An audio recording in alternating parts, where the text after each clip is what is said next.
नमस्कार, मैं हूं आपके साथ प्रदीप आजाद। आखिरकार गहलोत सरकार से जो लगातार उम्मीदें की जा रही थी और पुलिस बेड़े के लिए एक ऊहापोह की स्थिति बनी हुई थी, चर्चाओं का दौर जारी था कि राज्य में अब नए डीजीपी की कमान कौन संभालेगा। और आखिरकार गहलोत सरकार ने ऐलान कर दिया कि उमेश मिश्रा अब राजस्थान के नए डीजीपी होंगे। दरअसल देर रात गहलोत सरकार की ओर से 1989 बैच के यानी 1989 बैच के डीजी इंटेलिजेंस उमेश मिश्रा को राजस्थान पुलिस का नया मुखिया बना दिया गया है। ऐलान कर दिया गया है उनके नाम पर कि अब राजस्थान के पुलिस बेड़े की कमान उमेश मिश्रा संभालेंगे। आपको बता दें कि अभी उमेश मिश्रा के पास डीजी इंटेलिजेंस का चार्ज है और देर रात जानकारी मिलने के बाद से ही जाहिर सी बात है कि मिश्रा के चाहने वालों ने उन्हें बधाई देने का सिलसिला शुरू कर दिया। आपको बता दें कि 3 नवंबर को जो प्रेजेंट मौजूदा डीजीपी है एमएल लाठर, वो रिटायर्ड हो रहे हैं और उसके बाद प्रदेश के नए डीजीपी की कमान उमेश मिश्रा के हाथों में होगी, यानी पदभार वो ग्रहण करेंगे। दरअसल उमेश मिश्रा को डीजीपी बनाने के पीछे की वजह क्या है, ये जानना भी बेहद जरूरी है। दरअसल लंबे समय से सरकार ने जो उन्हें जिम्मेदारी, महत्वपूर्ण जिम्मेदारी दी, वो उस पर बैठे हुए थे और कहा जाता है कि डीजी इंटेलिजेंस सरकार की नाक और कान होते हैं। और जाहिर सी बात है कि सरकार में जब भी जो भी अच्छे या बुरे जो भी हालात बनते हैं, उन तमाम हालातों की जानकारी यानी सूबे के मुखिया को पल पल का अपडेट देने की जानकारी अक्सर डीजीपी इंटेलिजेंस की होती है, क्योंकि इंटेलिजेंस का अपना एक अलग वर्किंग होती है और उसी आधार पर पल पल की खबरें जो भी राजस्थान में या जो भी किसी भी प्रदेश में होता है वो वहाँ के सूबे के मुखिया को देती है। यानी इंटेलिजेंस की पैनी नज़र रहती है कि सरकार के खिलाफ कौन है और उनके पक्ष में कौन है, नेगेटिव और पॉजिटिव दोनों ही जानकारियाँ। और हमेशा से सरकार इस तरह की सीट्स पर, इस तरह के पदों पर अपने जो खास, जो विश्वास पात्र, जो भरोसेमंद जो अधिकारी होते हैं उन्हें ही लगाया जाता है और उमेश मिश्रा उन्हीं अधिकारियों में से एक अधिकारी माने जाते हैं। सरकार के सामने जब संकट आया था उस समय भी उमेश मिश्रा ने सरकार को कई ऐसे फीडबैक दिए जिससे सरकार को कोई नुकसान नहीं हुआ, ऐसी भी चर्चाएं हैं। और यही कारण है कि इसी का फल कहें, परिणाम कहें, राज्य सरकार ने या कहें कि गहलोत सरकार ने मिश्रा को दिया है। उमेश मिश्रा से 2 सीनियर अधिकारी भी थे इस लाइन में, लेकिन सीट उमेश मिश्रा को।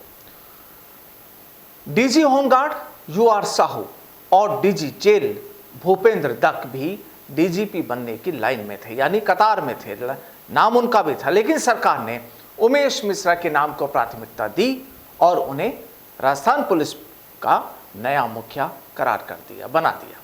हालांकि कयास ये लगाए जा रहे थे कि चुनावी साल होने के कारण भूपेंद्र दत्त को डीजीपी राजस्थान बनाया जा सकता है, क्योंकि गहलोत सरकार के गुड बुक में भी भूपेंद्र दत्त का नाम शामिल है। लेकिन मिश्रा के काम के तरीकों से गहलोत सरकार काफ़ी खुश रही और यही वजह रही शायद कि 2 सीनियर अधिकारियों को छोड़कर मिश्रा को डीजीपी की कमान सौंपी गई है।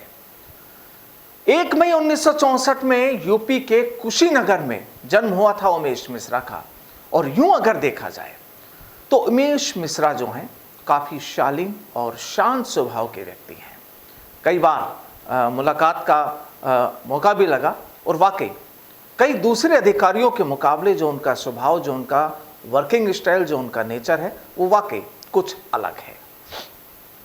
कोरोना काल से लेकर राजस्थान की राजनीति में आए भूचाल के दौरान भी मिश्रा सरकार के लिए संकट मोचक के रूप में खड़े रहे। डीजीपी एमएल लाठर और मिश्रा की जोड़ी ने सरकार को गिरने से बचाने की बहुत कोशिशें की और कामयाब भी हुई।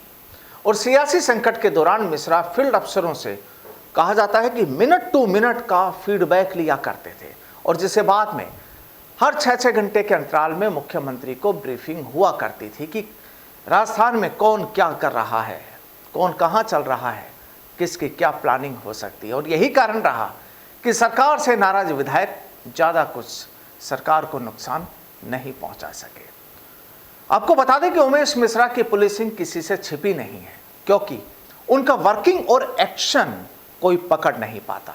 और राजस्थान में जिलों से लेकर रेंज और एसीबी एसओजी तक में उनके ऑपरेशंस की चर्चाएं आज भी जारी रहती है। मिश्रा ने एसीबी में रहते हुए सैकड़ों रिश्वतखोरों को सलाखों के पीछे पहुंचाया और वहीं एटीएस में रहते हुए हनी ट्रैप नकल गिरोह को इन्होंने पकड़ा और यही कारण है कि उन्हें राष्ट्रपति पुलिस पदक से भी कई बार सम्मानित किया जा चुका है। 1989 बैच के आईपीएस अधिकारी उमेश मिश्रा को विशिष्ट सेवाओं के लिए राष्ट्रपति पुलिस पदक मिल चुका है और मिश्रा ने राजस्थान पुलिस में सबसे पहले साल 1992 में 92 से 94 तक 92 टू 94 एएसपी रहे ये रामगंज पर, यानी जयपुर के रामगंज में 1992 से 1994 तक। और इसके बाद वो चूरू, भरतपुर, पाली और कोटा सिटी पे एसपी रहे। 1999 से 2005 तक दिल्ली में केंद्रीय खुफिया एजेंसी आईबी में असिस्टेंट डायरेक्टर का चार्ज संभाला। साल 2005 से साल 2007 तक डीआईजी एसीबी के सीट पर भी इन्होंने काम किया और 2007 में आईजी एटीएस की जिम्मेदारी निभाई। और इसी तरह मिश्रा 2009 में आईजी विजिलेंस के पद पर भी रहे। दोबारा आईजी बनने के बाद मिश्रा ने एसीबी ज्वाइन किया। साल 2011 और 12 में आईजी जोधपुर के पद पर भी काम कर चुके हैं और साल 2014 में एडीजी एटीएस के पद पर भी इन्होंने काम किया। साल 2014-15 में मिश्रा को एडीजी एसडीआरएफ के पद पर भी लगाया गया। 15-16 में मिश्रा को एडीजी सिविल राइट्स में भी लगाया गया और 16 से 19 तक उमेश मिश्रा एटीएस एसओजी में एडीजी भी रहे। 19 से मिश्रा अब तक निरंतर एडीजी डीजी इंटेलिजेंस के पद पर काम कर रहे हैं। तो ये था राजस्थान के होने वाले नए डीजीपी उमेश मिश्रा की पुलिसिंग का सफर और उम्मीद की जाती है कि राजस्थान में अब पुलिस महकमे में आने वाले वक्त में हो सकता है कई नए बड़े बदलाव भी देखने को मिल सकते हैं। नमस्कार।